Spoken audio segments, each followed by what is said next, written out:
homem. Ele transita na esfera humana, mas parece que as agruras humanas não atingem. Ele está no meio do ser humano, e sempre quando alguma coisa acontece, chega o herói, né? Quem já não assistiu Superman, né? Quando tudo vai cair, lá vem o Superman, pega um globo na mão e leva para em cima, né? O prédio vai cair, ele com aquele olhar de raio-x solda o prédio e ó, fica tudo bem. Tem crente que acha que ser crente é viver assim.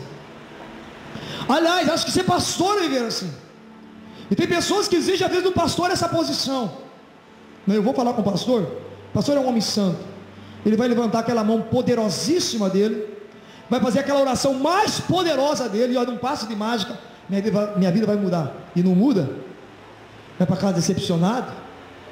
Ao invés de olhar para Jesus, que defeito tem a igreja? Será que tem pecado no culto? Será que o pastor não está consagrando?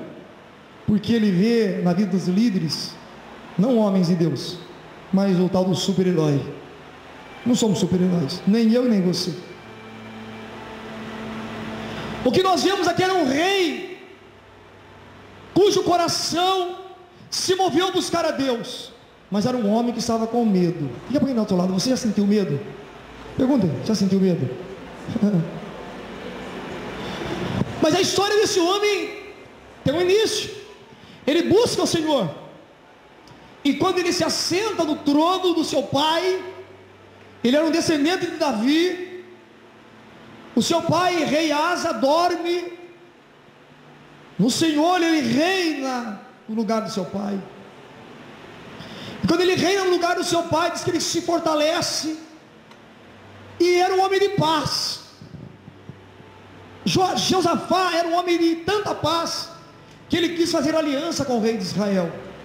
O problema de Josafá começa quando ele faz uma aliança errada. Amados, nós temos que tomar cuidado com as alianças que nós fazemos. Você pensa que Josafá fez aliança com um desconhecido? Não. Josafá tinha um velho sonho, um sonho que só vai se cumprir quando Jesus Cristo vier buscar a igreja, e depois de 7 anos voltar com a igreja após a grande tribulação, e reinar sobre o trono de Davi, e reinar sobre Israel e sobre toda a terra. Josafá tinha aquele sonho de unir o reino de Judá com o reino do norte, o reino de Israel. Ele dá a sua filha para o filho de Acabe, o rei ímpio. Quem sabe vai nascer um herdeiro e vai unir o reino, e vamos ser aqui um descendente de Davi. Josafá queria fazer algo que Deus não queria fazer, porque não era o tempo de Deus.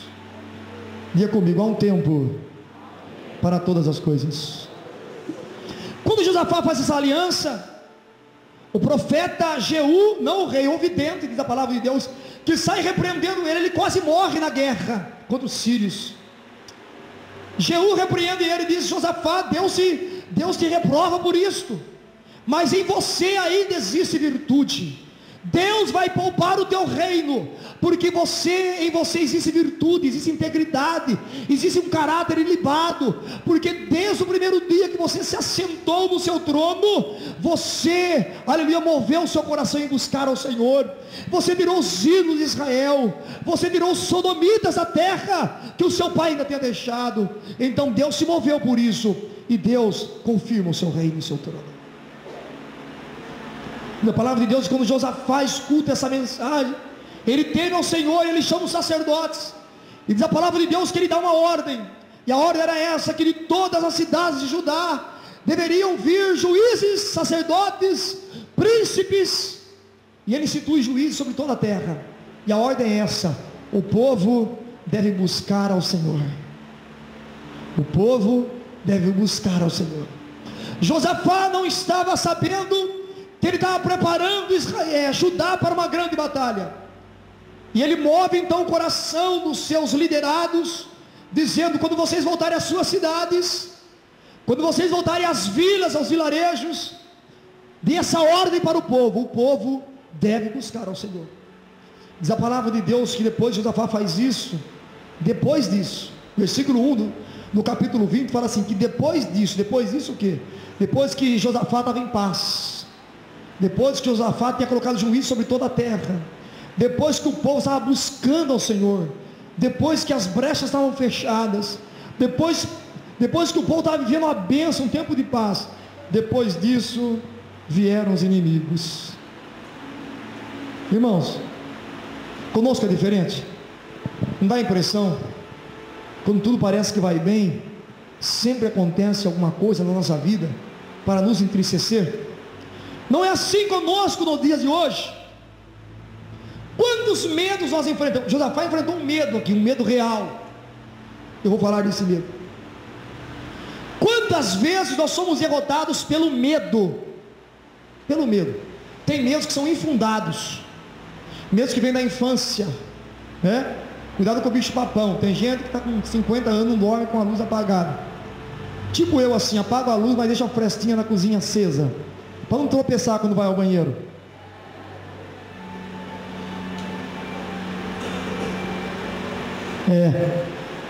Tem gente que tem medo de pegar ônibus, prefere ir a pé do que pegar ônibus. Eu conheço gente que não anda de avião. Tem pessoas que têm medo de muitas coisas. Tem gente que tem medo de uma barata. Não é nojo, pastor, não é medo, é nojo. Principalmente das mulheres, né? Não é verdade? Sobe em cima, agarra uma, nunca dá um abraço do marido. Quando vê uma barata, vai lá e... Se tiver assim na sua casa, eu vou orar para Jesus mandar barata lá, hein?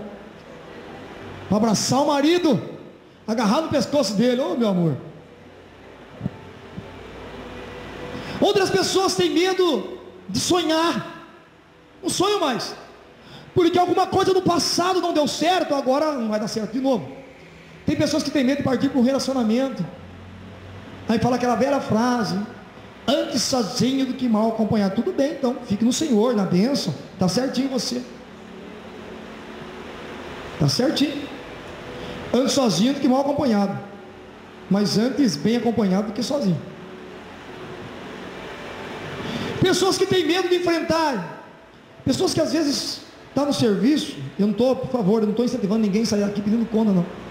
Mas eu ouvi pessoas dentro da Siemens. A pessoa tinha quase 30 anos de emprego, dizia assim: Gessé, isso aqui é o meu tudo. Se eu perder esse emprego, para a minha vida, parece que não tem. Rapaz, para com isso.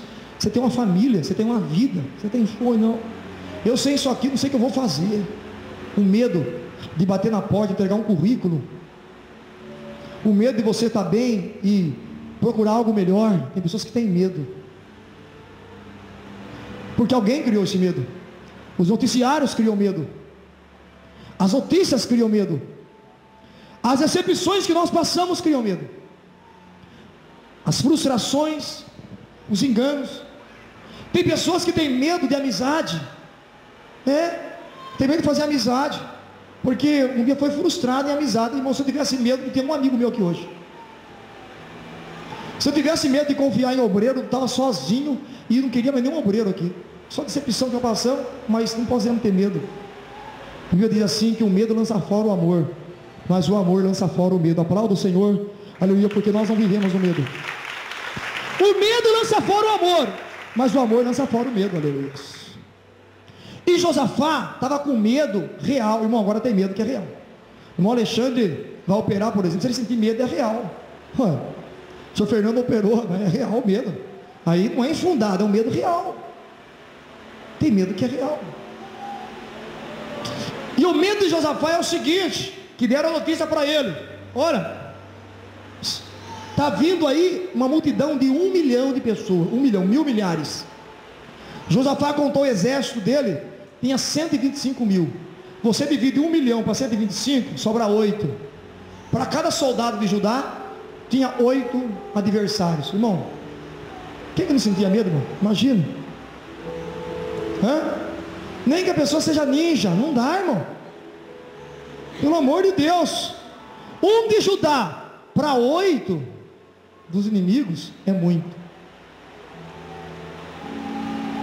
Mas Jonatas, filho de Saul, quando pega o seu escudeiro e que sobe ao arraial dos filisteus, o escudeiro diz assim: ah, meu Senhor, que loucura é essa que nós vamos fazer? Somos apenas 2, e os filisteus são muitos. Jonas diz assim: vamos, porque o Senhor é conosco, e para o nosso Deus